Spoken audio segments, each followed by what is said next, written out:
Hi guys, welcome back to the channel. In this video, I'm gonna cover the whole syllabus of ACC English. So this is going to be very beneficial video. Also, these are my handwritten notes. I've shared the link of the PDF in the description box. You can go and check it. We are gonna cover all the units of ACC in this video, and in the end, I will share the blueprint of the ACC exam. I'm going to share the format.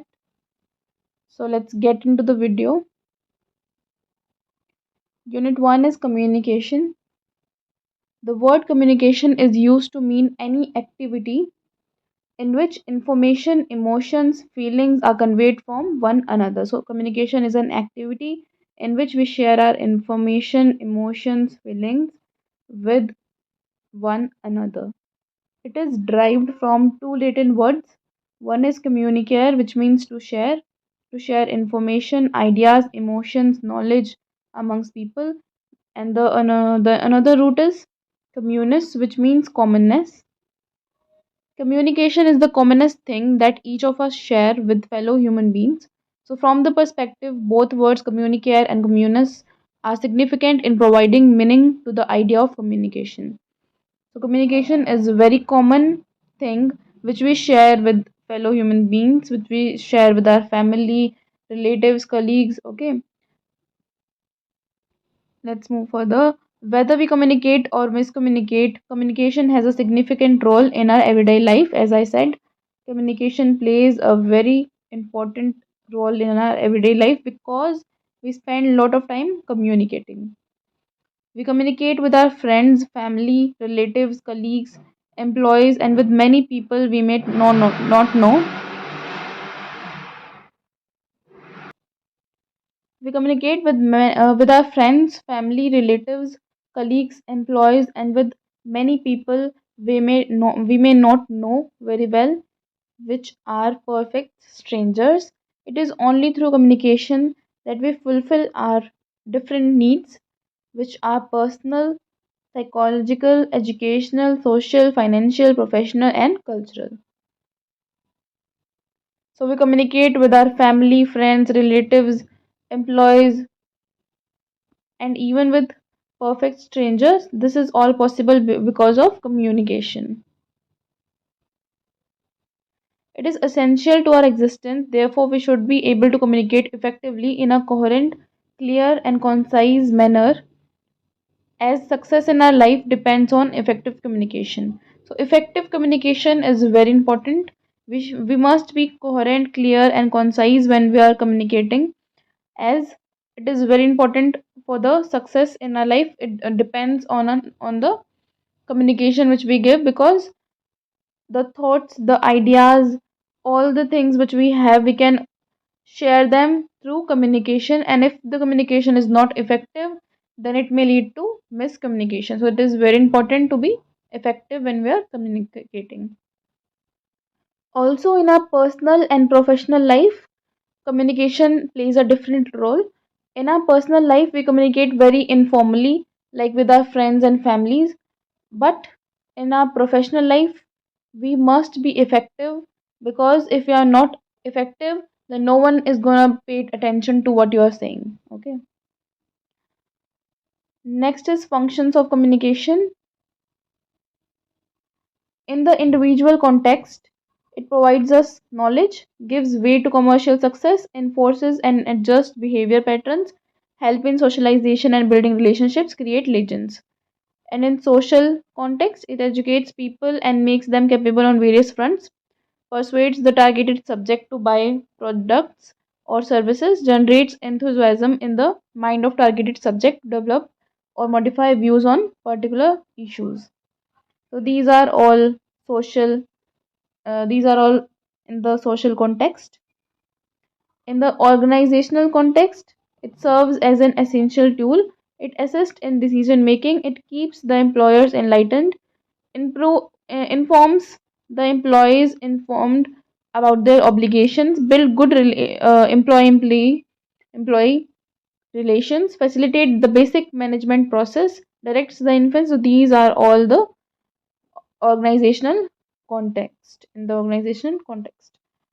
So question बन जाएगा paper में, like the functions of communication. तो आपको ये तीनों context में answer करना है। Next which is very important from the exam point of view, effective communication. So one must know objective of our communication. Without an aim, we can be good at saying things in an informal setting, talking to friends or relatives, but for formal communication, office meeting, seminar, talking to boss, we cannot babble for no reason at all. We need to have a concrete aim or objective in mind. So this says that we should have a objective of what we are going to speak, because without an aim, we can be good in informal setting when we are talking to our friends or family, but when we are in a formal environment of we are communicating in a formal communication, like in the office meetings, seminars, talking to boss, we must be very effective. We cannot babble for no reason. So we must set an objective. Next step is to present our thoughts, emotions, feelings with clarity and integrity. And if we are not able to do this, then we cannot expect the listener to understand or respond in the same way. Next is the medium chosen. Medium chosen for communication should be one both the parties are conversant with. For example, communication in a language in which the listener is comfortable. Also choose the medium depending on whether it is written or oral. This says, okay, I'll give one example. Like you are communicating with a person who don't know the language English, and you're communicating in English. So this will lead to miscommunication. So you should know which language to use and which medium we should use.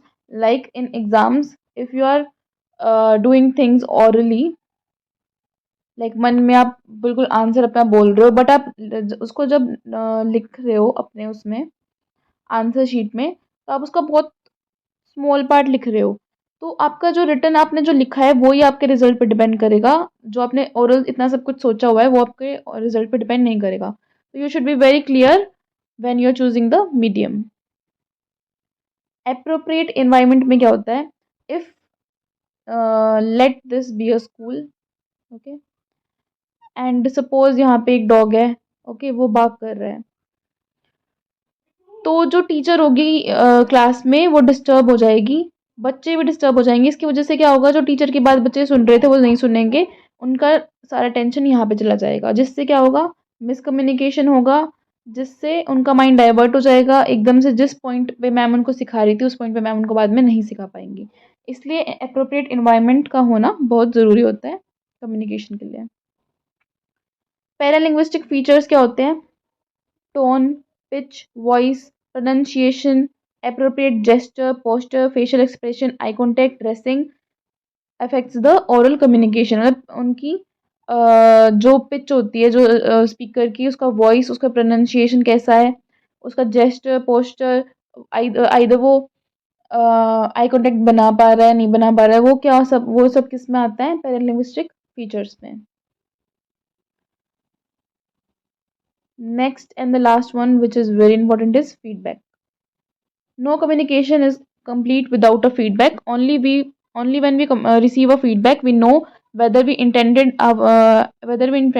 has been comprehended by the listener or not. So this says that feedback बहुत ज़रूरी होता है। If a sender is giving message to the receiver और receiver उसको receive नहीं कर रहा, वो उसका माइंड कहीं और डाइवर्ट हो रखा है, तो लिसनर को उसको कैसे पता चलेगा कि उसको समझ में आया है या नहीं आया है। जब तक वो उसको फीडबैक नहीं देता तब तक सेंडर को पता नहीं चलेगा कि उसको समझ में आया है उसने जो बोला है या नहीं। Okay, this plays a very important role. Also यहाँ पे मैंने कुछ एग्जाम्पल्स दे रखे हैं, लाइक अगर कोई टीचर पढ़ा रही है क्लास में एंड जो बच्चे हैं वो यौन कर रहे हैं, ओके, तो ये शो कर रहा है कि वो बोर हो रहे हैं मैम की बात से, वो समझ नहीं रहे हैं, उनको बहुत बोरिंग लग रहा है मैम का लेक्चर। बट अगर इसी दूसरी क्लास में बच्चे अपना हेड नोट कर रहे हैं, इसका मतलब बच्चों को समझ में आ रहा है और वो पूरी अपनी अटेंशन के साथ सुन रहे हैं मैम को. Next is process of communication. Communication is a process in which at least two individuals are involved. The one is the sender or the encoder of the message, and the other is the receiver or the decoder of the message. तो sender को अगर idea या फिर उसको need या फिर उसको कोई मोटिवेशन या फिर डिजायर होता है कम्युनिकेशन करने का, तो वो क्या करता है, अपना मैसेज इनकोड करता है. इनकोड द मैसेज किसके थ्रू, एक पर्टिकुलर मीडियम के थ्रू. मीडियम कौन सा, कैसा भी हो सकता है, ओरल या फिर written. Okay, so this is what I said. The sender, अगर उसको कुछ नीड होगी तो वो क्या करेगा, अपना मैसेज इनकोड करेगा. And he she will encode the message through a medium. It can either be written or it can be oral. Okay, उसके बाद क्या होता है, रिसीवर उसको मैसेज को रिसीव करेगा.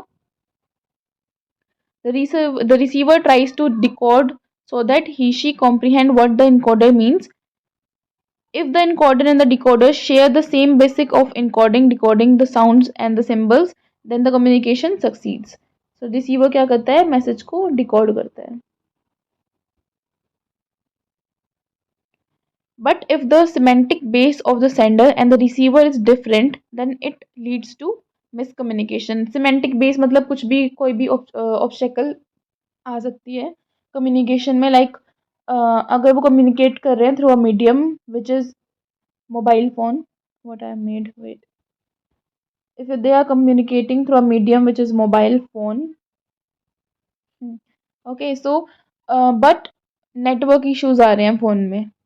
ठीक है, तो जो रिसीवर है या फिर जो डिकोडर है, वो मैसेज उतनी अच्छे से समझ नहीं पाएगा जितने अच्छे से उसने बताया है. ठीक है. मिसकम्युनिकेशन और hampered communication can also happen if appropriate channel or medium is not used or if the communication environment is noisy. अब वही बात है, अगर डॉग बाग कर रहा है तो हमारा कम्युनिकेशन इतना इफेक्टिव नहीं होगा. Communication is complete only when the decoder sends feedback to the encoder which tells the sender whether her or his message has been grasped or not.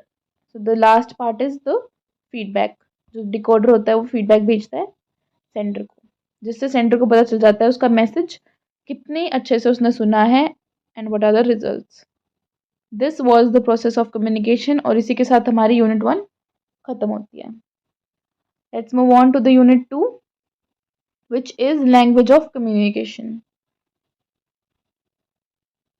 So we're going to discuss the levels of communication. Human beings communicate at different levels depending on the various needs that they have, as we live in a society where without communication you cannot think of forming relationships. So these are the level of communication. Number one is extra personal communication. Number 2 is personal intrapersonal communication. Number 3 interpersonal communication. Number 4 organizational communication, and number 5 is mass communication.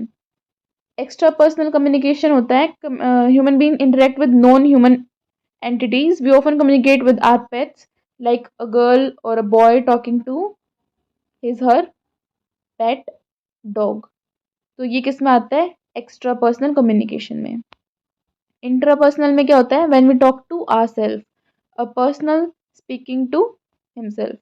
Okay, so this comes in intrapersonal communication, and this often happens when one tries to motivate herself himself, और जब उसके पास कोई नहीं होता, उसको कुछ बात बतानी होती है, और कुछ बच्चे कुछ इंसान इतने वो होते हैं डेस्परेट उस बात को बताने के लिए, that they tell themselves. Okay, next is interpersonal communication. This refers to all communication that we share with other human beings. We share with other human beings, like you're sharing one incident with your mom. So this comes in interpersonal communication. Organizational communication is a communication that happens when we are within an organization. Okay, this is of two types, operational and external operation, and the third is personal. Internal operation में this is within the organisation, but क्या होता है, operational होती है और professional होती है nature में.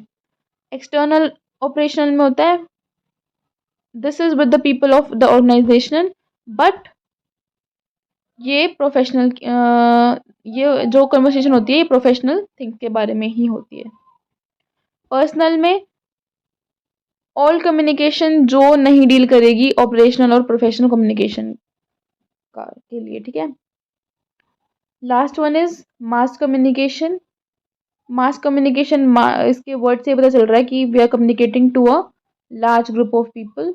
This often happens in the newspapers, magazines, journals, books, audiovisual mediums, radio, television, internet. Okay, when we are talking to a large group of people. Next is types of communication. So there are two types of communication. First is verbal, second is non-verbal communication. In verbal communication, language is used according to the established rules of grammar, syntax to communicate emotions and feelings and to share information and meaning. Verbal communication कितने types के होते हैं? Two types के होते हैं, oral और written. ये oral communication की रीजंस है कि ओरल कम्युनिकेशन कैसे बेटर होती है, आप ये पढ़ लेना. Now let's move on to the important one which is non verbal communication. Communication through body language, and 93% जो होता है हमारा नॉन वर्बल कम्युनिकेशन होता है. Okay. So number one is kinesis, इसके कुछ पार्ट्स हैं. Number two is proxemics. Number 3 is chronemics. Number 4 is haptics. Number 5 is paralanguage. So let's start with kinesis. The study of body's physical movements, the way our body communicate without words through various movements of its parts. For example, nodding one's head. So as I said, I've given the example. A teacher teaching in the class and the students are nodding their head. That means जो बच्चे हैं वो कुछ बोल नहीं रहे ma'am को कि उनको समझ में आ रहा है या नहीं आ रहा, वो सिर्फ अपने बॉडी जेस्चर से, अपने फिजिकल मूवमेंट से बता रहे हैं कि उसको उनको समझ में आ रहा है. तो ये होता है kinesis, study of bodies physical movement. Now first is personal appearance. We often say first expression is the last expression. First impression matters a lot. Before communication, other forms an opinion about them just by perceiving how the person has presented himself. तो इसमें क्या क्या आता है? How we have styled ourselves, our clothes, hair, accessories, cosmetics, all this come in personal appearance. Next one is posture, the way we hold ourselves when we stand, sit, talk, or choose not to talk. Second one is posture. Our posture change according to the circumstances. When one is nervous, अब हमने देखा है कि जब भी कोई nervous होता है वो अपने लेग्स शेयर करता है, वो शेक करता है, शेयर कह रही हूँ, वो शेक करता है या फिर अपने हैंड्स मूवमेंट कुछ करता है, तो उससे हमें क्या पता चल जाता है कि वो नर्वस है. तो this is a part of kinesis and this comes under posture. Next one is gesture. ये होती है मूवमेंट्स ऑफ हैंड, हेड और face. Appropriate gesture supplements verbal communication and are also common in their own right. Next one is facial expressions. Facial expressions communicate to the receiver in intent of the message. Like facial expressions, when one is anger, we are able to get it with the facial expressions. Next is eye contact, which is very important. When one is confident, she maintains a good eye contact with the receiver. So this is what comes in eye contact. Words become more powerful when the speaker makes eye contact with the listener or the receiver. So that's it for the kinesis. Let's move on to proxemics. Proxemics होता है space or lack of it between the sender and the receiver of the message, which also speaks volumes. When one hugs someone, though no words are exchanged, but the warmth of the relationship can be felt by both. अब इंसान कोई दो इंसान एक दूसरे को हग कर रहे हैं तो then we know that they are close ones. कोई स्ट्रेंजर्स तो एक दूसरे को हग नहीं करते, तो हम उनके फिजिकल स्पेस से पता लगा सकते हैं कि वो कैसा रिलेशनशिप फॉलो कर रहे हैं. तो प्रॉक्सिमिक्स क्या होता है? The study of physical space in interpersonal relationships. And Edwin T hall ने 4 डिस्टिंक्ट जोन्स इन्वेंट की थी 1966 में. So let's discuss them. Number 1 is intimate zone. Number 2 is personal space. Number 3 is social space. Number 4 is public space. Intimate क्या होता है? Intimate zone जो होता है वो 18 इंचेस तक रहता है, 1.5 फीट तक. ओके, इसमें मोस्टली मेंबर्स होते हैं फैमिली के, लवर्स होते हैं, स्पॉन्सर्स, रिलेटिव, पेरेंट्स होते हैं. ओके, जो कम्युनिकेट करते हैं इस जोन में. और जो मूवमेंट्स, बॉडी मूवमेंट्स जो जिससे हमें पता चल जाता है कि वो इंटीमेट जोन है, वो क्या होते हैं? Handshake, a pat on the back, जब कोई शाबाशी दे रहा है आपको.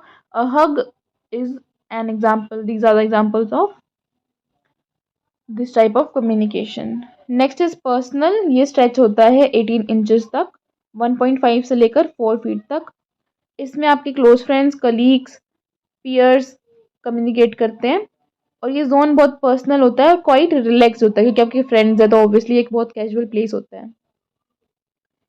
Social, this is in the radius of 4 feet to 12 feet. इसमें रिलेशनशिप बहुत फॉर्मल होता है और ऑफिशियल होता है. The distance between you and the interviewers in an interview is an example. जब भी हम इंटरव्यू देने जाते हैं, आपने यूपीएससी के बहुत सारे या फिर किसी ने नहीं देखे तो वैसे भी हमें पता होता है कि इंटरव्यूज़ वगैरह में ऐसे बैठते हैं और यहाँ पे जो ये स्पेस होती है ये हमारी सोशल स्पेस होती है. Public, next is public. This starts from 12 feet and extends to 25 feet or to the range of our eyesight or hearing. Now example इसका है, इवेंट्स जो होते हैं वो फॉर्मल होते हैं. Example, sorry this is not example, this is events जो होते हैं इसमें वो बहुत फॉर्मल होते हैं. Example is when the prime minister और president addresses to the masses, they keep distance from them for security reasons. So this comes under public. Let's move on to chronemics. This is how we manage our time, communicate a lot about the kind of person we are. So chronemics क्या होता है? Study of use of time to communicate. This is known as chronemics. For example, अगर कोई इंसान अपनी job पे गया है बट वो अपने जॉब के फर्स्ट डे ही लेट पहुंचा है, तो उससे हमें पता चल जाएगा वो इंसान कैसा है, वो पंचुअल नहीं है. तो this all says about the this all comes under chronomics. Also, in professional world, time is very valuable resource. When we are late for an appointment, people react negatively. तो हमें अपना टाइम अकॉर्डिंगली मैनेज करना चाहिए. Arriving early considered as over eager. Now next is haptics. Haptics is language of touch. Communication with our sense of touch is known as haptics. The way we communicate by our physical contact by touching the other person. Examples: kissing, slapping, shaking hands. These are the ways of haptics. Next is paralanguage. Paralanguage, okay, I'll give an example. अगर किसी का phone आता है, okay, someone calls us, तो जब वो हमें hello बोल के ग्रीट करता है, तो वो हेलो बोल के सिर्फ हमें ग्रीट नहीं कर रहा, वो हमें ये भी बता रहा है कि वो कौन बोल रहा है, वो किस टोन में बोल रहा है, कैसे बोल रहा है. तो हमें वो सब चीज़ें जो पता चलती हैं, उसकी एक्स्ट्रा चीज़ें जो उसने नहीं बताई बट हमें उसकी टोन से, उसके वॉइस से, उसकी वॉल्यूम वेरिएशन से पता चल जाती है. वो क्या होता है? सब कुछ पैरा लैंग्वेज. ओके, सो आप इसको रीड कर सकते हो. मैंने बहुत सिंपल एग्जाम के साथ क्लियर कर दिया पैरा लैंग्वेज क्या होता है. साइन लैंग्वेज बहुत सिंपल, जो आपके ट्रैफिक साइंस रोड्स पे होते हैं. ओके, ग्राफ्स होते हैं, अलार्म्स होते हैं, audio science, visual, audio visual science, ये सब क्या आता है आपका साइन लैंग्वेज के अंदर. Next is formal and informal communication. Depending on the circumstances and the persons One is interacting with, one chooses whether to communicate formally or informally. Now exams में often ऐसे पूछ लेते हैं कि ग्रेप वाइन क्या होता है, या फिर ग्रेप वाइन के आप ग्रेप वाइन कम्युनिकेशन की आप फ्लो ऑफ कम्युनिकेशन बताओ। तो ग्रेप वाइन सुन के आप कंफ्यूज मत हो जाना, ग्रेप वाइन क्या होता है, इनफॉर्मल कम्युनिकेशन का अदर नेम होता है। Grape wine and informal they are the same. Now the says professional world में एज वी नो हम फॉर्मल होते हैं, in personal life we are informal. So let's move on to the flow of communication. So the flow is vertically, horizontally, diagonally. Okay, these are the three types of flow. Vertical में क्या होता है, vertical ऐसे होता है ना, तो vertical में क्या होता है, this consist of both upward and downward. तो कम्युनिकेशन आपकी ऐसे भी हो सकती है, ऐसे भी हो सकती है। अब आपकी कम्युनिकेशन ऐसे कब होती है, जब कोई सब सुपीरियर एक सब ऑर्डिनेट्स के साथ कम्युनिकेट कर रहा है, like a boss talking to his her employees. Okay, तो ऐसे कम्युनिकेशन होती है तब। और अपवर्ड कम्युनिकेशन कब होती है, जब एक सब ऑर्डिनेट सुपीरियर से बात कर रहा होता है, यानी कि employees are talking to the boss. Next is horizontal और लेटरल। हॉरिजेंटल ऐसे होता है, इसका मतलब है कि जो भी एम्प्लॉयज हैं वो सेम हियरarchical लेवल पे है। For example students in the class they are communicating with each other, ये सारी जो कम्युनिकेशन होगी वो हॉरिजॉन्टल होगी, सब इक्वल है यहाँ पे। Okay, next is diagonal. Diagonal mostly ऐसे होता है। ओके, मतलब इसका फ्लो होता है हर एक डायरेक्शन में। The flow of communication is in all direction. It it cuts cross an organisation hierarchy making it quick and efficient. अब जब फ्लो सारी डायरेक्शन में हो रहा है तो ये क्विक होगा और बहुत ज़्यादा एफिशिएंट होगा। Next is communication networks. Okay, this comes under formal patterns, और इसके 5 डिविजन्स होते हैं। Will understand this by the diagrams. ये आप अपने आप रीड कर लेना, ये जो भी होगा यहाँ पे ये मैं इसी में से समझा रही हूँ, ठीक है। Let's understand it with the diagrams. Chain में क्या होता है, ये जो ए है ये बी के साथ कम्युनिकेट करके उसको इन्फॉर्मेशन दे रहा है, बी सी को दे रहा है, सी डी को दे रहा है, ठीक है। तो ये कम्युनिकेशन क्या होगी हमारी, चैन।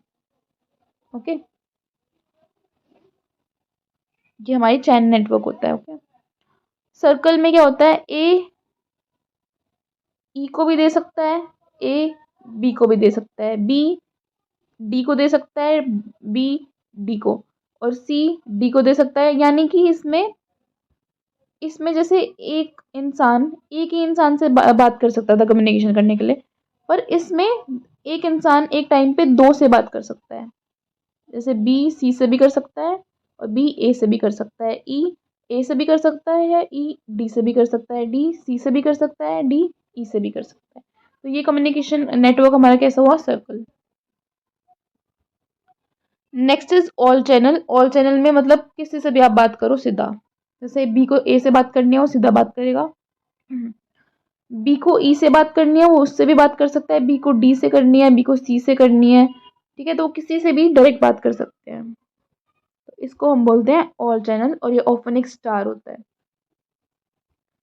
व्हील में क्या होता है, जो बीच का है उससे आके सब बात करते हैं, सी ए से आके उस सारी इन्फॉर्मेशन ले रहा है, बी भी ई सॉरी क्या है ये, बी भी ए के पास आके सारी इन्फॉर्मेशन ले रही है, डी भी ई के ए के पास आ रहा है, ई भी ए के पास आ रहा है, सी भी ए के पास आ रहा है। तो ये जो बीच का सेंटर वाला जो पर्सन है यही कम्युनिकेशन पास करता है, तो इसको हम बोलते हैं wheel network.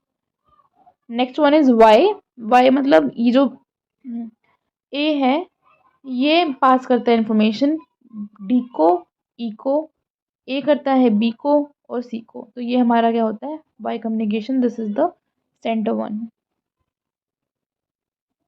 This was all about the networks of communication.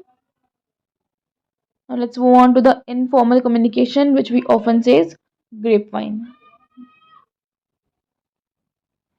Though members of an organization communicate at formal level, but that does not satisfy the human hunger for interaction and building. अब humans को क्या होता है, उनको बात करनी होती है, अपनी पर्सनल बातें करनी होती है, और ये जो इनफॉर्मल जो फॉर्मल में होता है कम्युनिकेशन, वो उनको सेटिस्फाई नहीं करता, बिकॉज वो उसमें इंटरपर्सनल रिलेशनशिप्स भी बिल्ड नहीं कर सकते, इंटरेक्ट भी नहीं कर सकते उनके साथ पर्सनली। तो इनफॉर्मल कम्युनिकेशन हमें ये सब अलाउ करता है। Also this is the grapevine chain, let's discuss is this.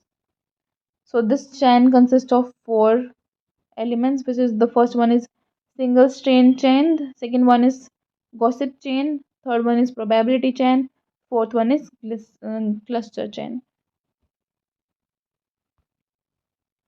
Single strand chain मतलब ए ने बी को मैसेज भेजा, बी ने सी को मैसेज भेजा, ठीक है, ये बहुत सिंपल सिंगल स्ट्रेन चैन होती है। नेक्स्ट इज गॉसिप चैन, जो हमारी आंटीज करती हैं। कैसे? पर्सन ए ने मैसेज सेंड किया अदर ग्रुप्स में, मान लो इस ग्रुप में, ठीक है, वो गॉसिप की और सारी इन्फॉर्मेशन फैला दी, तो ये हमारी कौन सी चैन होती है? Gossip chain. Next is probability chain. Probability chain में मतलब एक इंसान को पता ही नहीं था उसको किसके साथ ये वाली इन्फॉर्मेशन शेयर करनी चाहिए या करनी थी। ए ने क्या किया, उसको कोई आइडिया नहीं था, उसने रेंडमली किसी भी इंसान को जो उसके साइड में बैठा था, उसने उसको वो अपनी कम्युनिकेशन उसके साथ कर ली, और वो उसने किसी भी रेंडम पर्सन के साथ की है। This is probability chain. Next one is cluster chain. Person A sends message to B, A ने बी को मैसेज भेजा, बी को और सी को, ठीक है, बट इन दोनों ने क्या किया, इन दोनों ने अलग अलग ग्रुप्स में जाके ये बात फैला दी। तो एक ही इसने तो एक को ही भेजा, इन दोनों को ही बताया था, लेकिन इनने क्या किया, इनने क्लस्टर को, मतलब बहुत बड़े ग्रुप को ये सारी बातें बता दी। This is what is cluster chain. अब कम्युनिकेशन ऐसे हो रही है तो ऑब्वियसली चांसेस है मिसयूज होने की कम्युनिकेशन के। तो मिसयूज कैसे होता है? Messages can easily be distorted as there is no written. अब कोई रिटन एविडेंस तो होता नहीं है, तो मैसेज कैसे भी इजीली हम डिस्टॉर्टेड कर सकते हैं, ओके, उसको मॉडिफाई कर सकते हैं मैसेज को, क्योंकि कोई रिटन प्रूफ हमारे पास है ही नहीं उस चीज़ का। ऑल्सो इस टाइप की कम्युनिकेशन में origin of the message find करना, जिसने ये स्टार्ट किया था, जिसने ये कम्युनिकेशन फैलाई थी सबको, उसका ओरिजिन, उसका पता लगाना मुश्किल होता है, क्योंकि इसने बहुत लोगों को बताई, फिर वहाँ से कहाँ चली गई, तो उसका ओरिजिन हम पता लगा नहीं सकते, ओके, ये बहुत एनोनमस होता है। ऑफन इसके थ्रू हमारा जो र्यूमर्स का होता है, वो हमारे र्यूमर्स स्प्रेड हो जाते हैं, और इन्फॉर्मेशन सही पास होगी, इसकी भी कोई गारंटी नहीं होती, तो इनएक्यूरेट इन्फॉर्मेशन हो सकती है। और मेलफाइड इंटेंशन मतलब अगर ए ने बी को कुछ बात बताई, लेकिन बी के कोई इश्यूज है ए के साथ, वो उसकी बात को सी या डी को वैसे ही नहीं बताएगा जैसे उसने बताई थी, वो उसको थोड़ा मॉडिफाई करके बताएगा, ताकि सी ओ डी को इसके खिलाफ थोड़ा हो जाए कि ये कैसी गलत बातें करता है या कुछ भी। तो ए को प्रॉब्लम थी बी को प्रॉब्लम थी ए से, उसने उसकी बात मॉडिफाई करके सी डी को बता दी, जिससे बहुत सारे कॉन्फ्लिक्ट्स भी हो जाते हैं।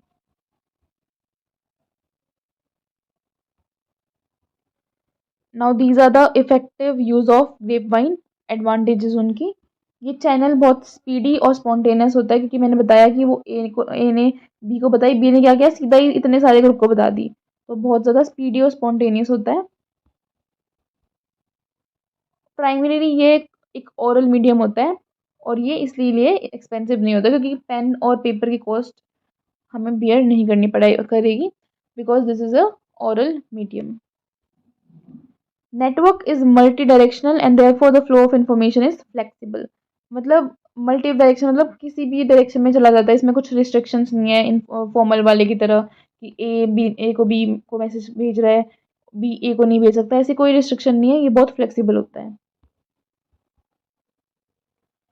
It is used as an important feedback channel, helps in particular participatory decision making, used as a parallel channel by organization to complement the formal channel. So these were the effective use of grapevine. Let's move on to the barriers of communication. This is important. In many cases, we fail to communicate the desired information, knowledge, or emotion as some barriers crops up between the sender and the receiver, which prevents successful communication and distort the message or hampers the process and makes communication meaningless. तो बहुत सारे barriers जो हमारे communication में होते हैं हम वो discuss करेंगे. एग्जाम्पल जैसे noisy environment मैंने आपको बताया था. noisy environment होगा तो barrier होगा communication में. Also communication barrier in communication written form में भी हो सकता है. लाइक एक स्टूडेंट की राइटिंग अच्छी नहीं है तो टीचर को उसकी राइटिंग समझ में ही नहीं आएगी तो उसका आंसर जो उसने लिखा है वो कैसे समझेगी, उसकी वजह से उसको मार्क्स नहीं मिलेंगे. दिस कम्स इन और इसकी वजह से क्या होगा, मिसकम्युनिकेशन हो जाएगा. Anything that prevents the smooth exchange of meaning between a sender and receiver उसको हम बैरियर ऑफ कम्युनिकेशन बोलते हैं. In the field of business communication the communication barrier or any unwanted interference between the speaker and receiver which hampers the communication flow is termed as noise. अब एक business communication में कुछ भी barrier वगैरह होगा उसको हम क्या टर्म करेंगे, noise. Noise does not only refer physical noise but to any barrier that prevents the flow of communication. Barrier noise, technical nature, avoided easily. अब ये बोल रहा है कि जो नॉइस होता है ना वो सिर्फ फिजिकल नॉइस नहीं हम यहाँ पे बात कर रहे हैं, हम उस नॉइस की बात कर रहे हैं जो बैरियर बनता है कम्युनिकेशन में और प्रिवेंट करता है एक स्मूथ फ्लो ऑफ कम्युनिकेशन को. अब बैरियर अगर किसी भी टेक्नोलॉजी की वजह से हुई है तो वो बैरियर हम इजीली सॉर्ट कर सकते हैं, बट अगर कोई ह्यूमन बैरियर बनता है तो हम उसको इतनी इजीली सॉर्ट नहीं कर सकते. ठीक है, इसमें ये लिख रखा है ह्यूमन एरर को सॉल्व करने के लिए लॉन्ग टाइम लगता है और एफर्ट्स लगते हैं. For example a person always in anger, कोई इंसान हमेशा गुस्से में रहता है तो उसको समझाना, उसको सही लाइन पे लाना, उसको समझाना कि ऐसे नहीं करना, वो एक बहुत लंबा प्रोसेस होता है. लेकिन अगर हम यहीं पे बात करें टेक्नोलॉजी की तो हम उसको 2 मिनट में, मतलब 2 मिनट में तो नहीं बट हम उसको कंपेरेटिव जल्दी ठीक कर सकते हैं. Let's move on to the classification of barrier to communication. Now, this is of two types. Number one is channel noise. Number two is semantic noise. Semantic noise हमने ऊपर भी पढ़ा था, यहाँ पे हम इसको broadly पढ़ेंगे. Channel noise क्या होता है? Unwanted interference or slag in the medium of communication process. It is termed as channel noise. For example, a noisy marketplace, illegible hand writing, जिसमें आपको हैंड राइटिंग का एग्जांपल दिया था, वो सब क्या होता है, चैनल नॉइस के अंडर आता है.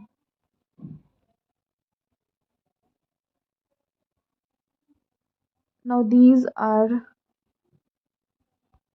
Number one is physical noise, number two is use of inappropriate medium, number three is multiple transfer station, number four is information overload.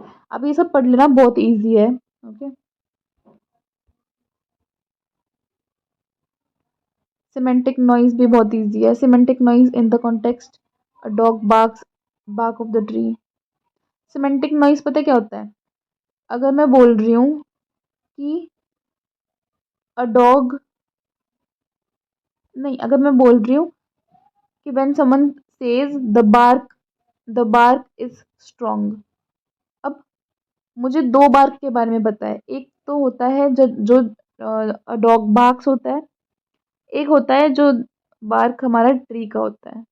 तो इस वजह से अब दो मीनिंग्स इसके बन चुके हैं, इसलिए हमें समझ में नहीं आएगा कि जो स्पीकर है वो एग्जैक्टली किस बारे में बात कर रहा है. तो ये क्या होता है, semantic noise.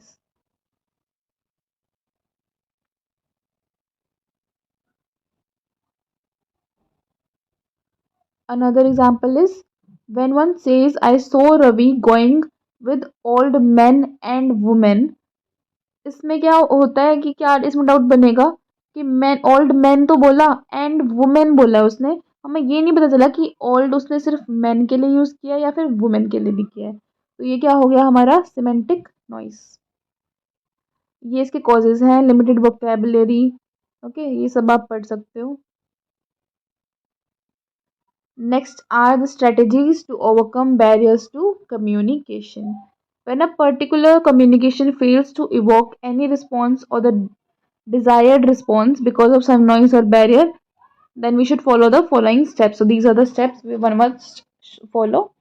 First is identify the problem, then find the cause or barrier, work on alternative solutions, opt for the best solution, and follow up rigorously.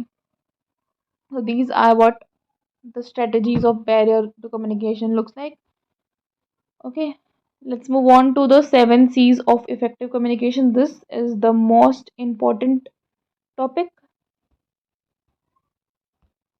7 C's क्या होते हैं? नंबर 1 होता है कंप्लीटनेस।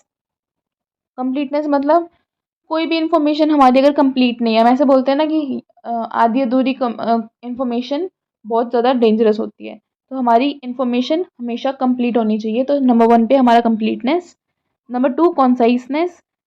कॉन्साइसनेस होता है कि हम अपने मैसेज को अगर बड़ा बनाएंगे, मैं एक ही बारे में बहुत बड़ा मैसेज डिलीवर कर रही हूँ, तो बहुत चांसेस होते हैं कि वो जो इंसान है वो उसको इतने अच्छे से नहीं समझेगा। ओके, तो ये हमारा ऑब्स्टेकल बन जाती है और ये मिसकम्युनिकेशन लीड करता है। तो हमारा मैसेज हमेशा शॉर्ट और कंसाइज होना चाहिए। ये ना ही सिर्फ मैसेज को शॉर्ट बनाता है, बल्कि ये टाइम भी सेव करता है और ये बहुत कॉस्ट इफेक्टिव और हाईलाइट करता है जो हमारा इंपॉर्टेंट मैसेज है उसको। Number 3 is consideration. We should consider our audience. हम उनसे भी क्वेश्चंस पूछ सकते हैं, ठीक है, उनके भी शूज़ में। हम ऐसे बोलते हैं ना कि जब भी हम किसी को कुछ बात समझा रहे हैं तो हमें उसका भी समझना चाहिए। उसके शूज़ में पैर रख के भी देखना चाहिए कि वो किस सिचुएशन से, किस उससे डायलेमा से she is going through. This is what is consideration. Next is clarity. We one should be very clear when they are communicating. Okay, clarity ना ही सिर्फ टोन में, बल्कि क्लैरिटी ऑफ थॉट्स भी होने चाहिए ताकि वो सही इंफॉर्मेशन उसको रिसीवर को सेंड कर पाए। Next is concreteness. Being particular and clear rather than fuzzy and general. हमें हमेशा पर्टिकुलर और क्लियर होना चाहिए कम्युनिकेशन करते वक्त। Being specific when quoting figures and facts. अब अगर कोई इंसान बोल रहा है कि ये ना बहुत सालों की बात है, और या फिर कोई इंसान बोल रहा है कि ये ना 2 से 3 साल पहले की बात है, तो हम इस इंसान का ज़्यादा सुनेंगे क्योंकि इसने जो हमें इंफॉर्मेशन दिया है बिल्कुल पॉइंट पे और बिल्कुल फैक्ट्स और फिगर्स क्वाट करके दिया है। Okay, so this is what comes in concreteness. Next is courtesy. Courtesy means giving respect or being polite, reflective, enthusiastic towards the audience. This creates the atmosphere of communication. Next is correctness. Correctness मतलब grammatically आपका कोई error ना हो, ठीक है, कोई डाउटनेस ना हो आपको फैक्ट्स और फिगर्स में। ये क्या करता है, करेक्टनेस बिल्ड करता है trust between the sender and the receiver. Next is listening. important to speak well, but more significant to, yeah, this is a very important topic again.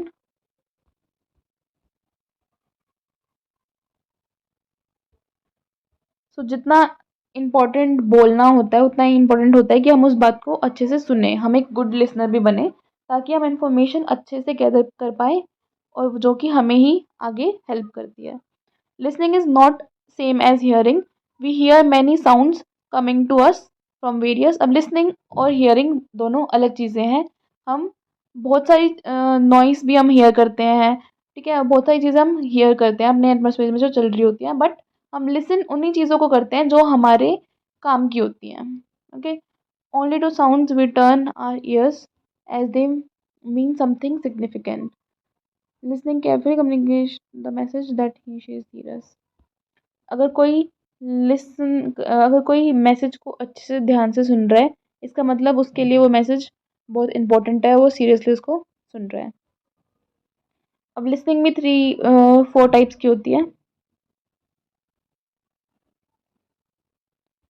Number one is evaluative listening. Number two is discriminative listening. Number three is appropriate listening. Number four is empathetic and empathetic listening.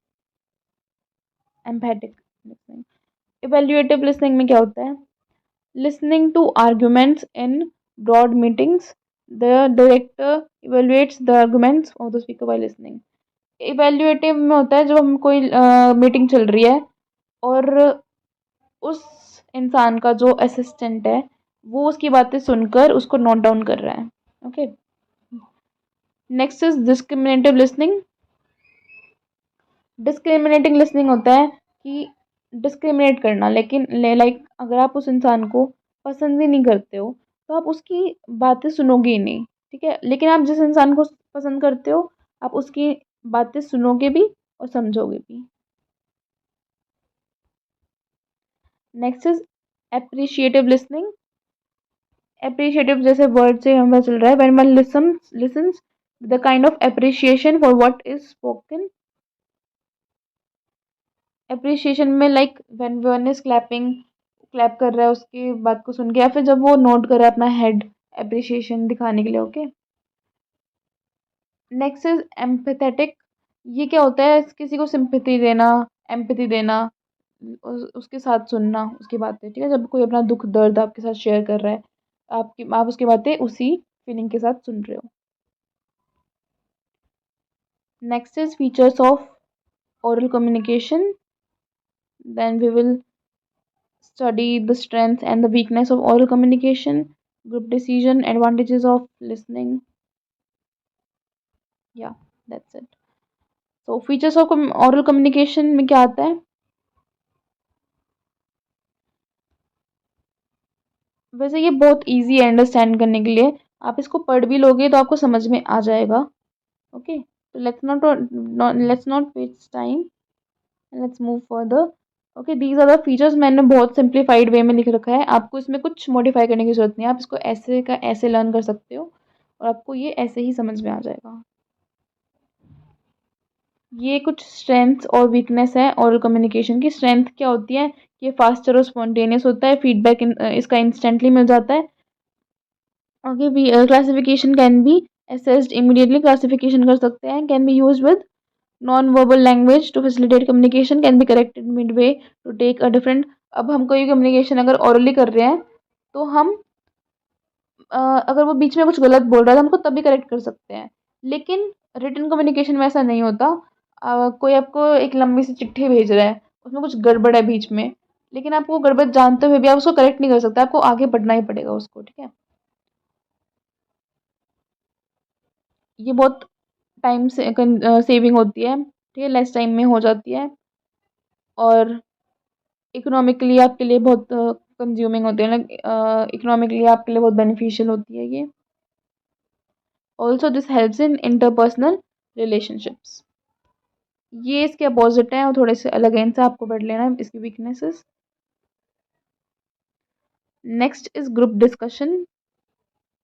This is not so important, बस मैंने आपको ताकि आपको इसका थोड़ा idea हो जाए कि क्या होता है, इसलिए मैंने इसको नोट डाउन कर रखा है. आप इसको पढ़ लेना. These are some advantages of listening. Listening enhances the comprehensive ability of listener. The listener listens to correct pronunciation, voice modulation, and observes body movements of the speaker, which enhances is her speaking skills. तो क्या होता है listening? अगर हम ध्यान से सुन रहे हैं उसकी बातें तो हम क्या क्या चीज़ें उससे सीखते हैं, हमें क्या क्या एडवांटेजेस होती हैं. ये हमारी कॉम्प्रिहेंसिव एबिलिटी बढ़ाता है, इंक्रीज करता है. ऑल्सो अगर कोई अच्छे से कोई अच्छा वो है स्पीकर और हम उसको ध्यान से सुन रहे हैं तो हम उससे उसकी जो स्किल्स हैं वो भी ले पाएंगे.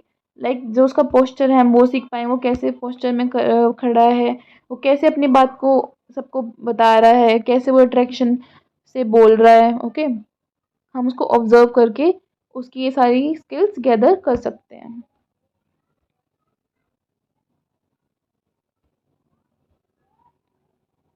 It lays the foundation of good speech. It helps the listener to form the habits of using correct sentence patterns. It helps the listener to acquire frequency of spoken language. It helps the listener to become a good orator, debater, and participate in discussions.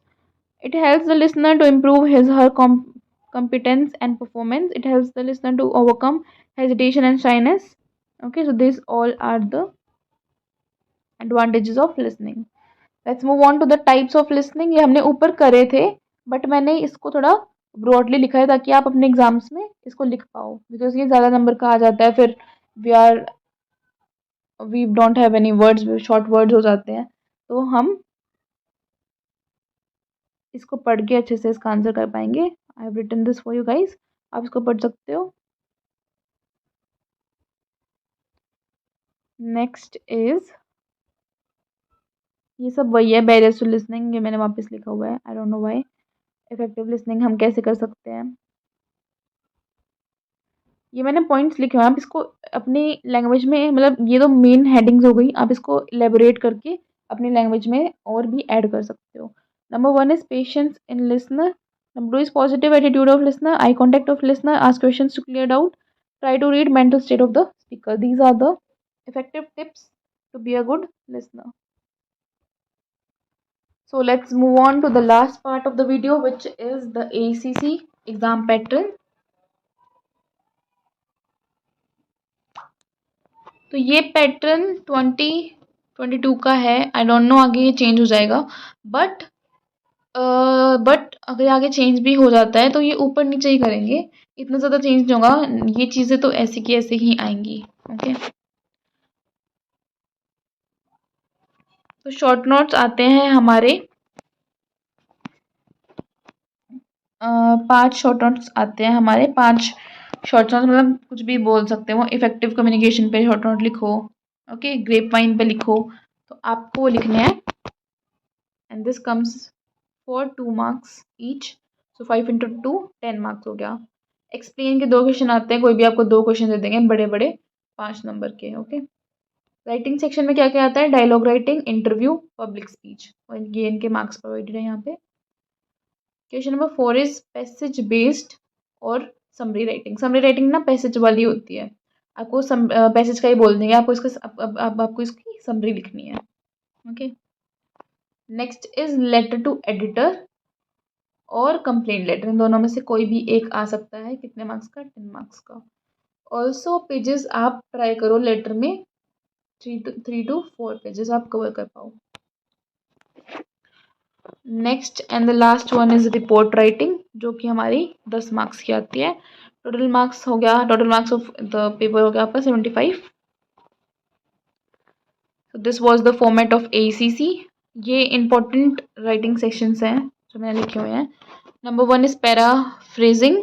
Paraphrase हम कैसे करते हैं, dialogue कैसे लिखते हैं, public speech, translation, interview, letter, report, ये आपको topics prepare करने हैं ACC के लिए. So that's it for the video. I hope आपको ACC का सारा सिलेबस अब समझ में आ गया होगा. ऑल्सो ये नोट्स इतने ज़्यादा शॉर्ट और प्रिसाइज्ड हैं, आप इनको एज इट इज़ भी अगर अपने नोट्स ऐसे ही बना लोगे तो आपको बहुत ज़्यादा हेल्पफुल होंगे ये एग्ज़ाम के लिए. इनका लिंक मैंने डिस्क्रिप्शन बॉक्स में डाल दिया, आप चेक कर सकते हो जाके. So that's it for the video. I hope you like it. If you like the video, please do subscribe to the channel. Also, you can comment down if you want something else on the channel.